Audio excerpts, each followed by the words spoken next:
বোলে আজি হৈছে বিশ্ব কৰ্কট দিৱস। কোকৰাঝাৰ কৰ্কট চেণ্টাৰৰ উদ্যোগত কৰ্কট দিৱস পালন কৰা হ'ল। নাৰ্ছিং কলেজৰ পৰা চিকিৎসক নাৰ্ছে উলিয়াইছিল এখন সজাগতা সমদল। অনুষ্ঠানৰ শুভাৰম্ভণি কৰিছিল লৰেন্স ইছলাৰীয়ে। কৰ্কট ৰোগ প্ৰতিৰোধৰ বাবে সজাগতামূলক সভাও অনুষ্ঠিত কৰা হৈছিল। বিশ্ব কেঞ্চাৰ দিৱস কলেজৰ ছাত্ৰীসকল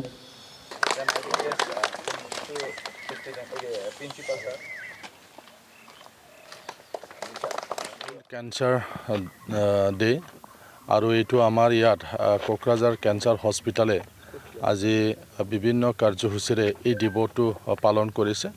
ৰাতিপুৱাত এতিয়া সজাগতা ৰেলী আছে। কোকৰাঝাৰ নাৰ্ছিং কলেজৰ পৰা এই ৰেলীটো শুভাৰম্ভ হ'ব। ইয়াত আমাৰ কোকৰাঝাৰ মেডিকেল কলেজ এণ্ড হস্পিটালৰ সন্মানীয় প্ৰিন্সিপাল ডাঙৰীয়া আছে, ৰেজিষ্ট্ৰাৰ ডাঙৰীয়া আছে, বিভিন্ন ডক্টৰসকলে ইয়াত অংশগ্ৰহণ কৰিছে।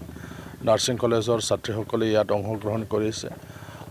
কেঞ্চাৰ যিহেতু দিনক দিনে বাঢ়ি আছে আৰু ইয়াক আমি প্ৰতিৰোধ কৰিবই লাগিব, যাৰ কাৰণে এই সজাগতা ৰেলীটো লোৱা হৈছে আৰু বিভিন্ন কাৰ্যসূচী তেওঁলোকে আজি লৈছে।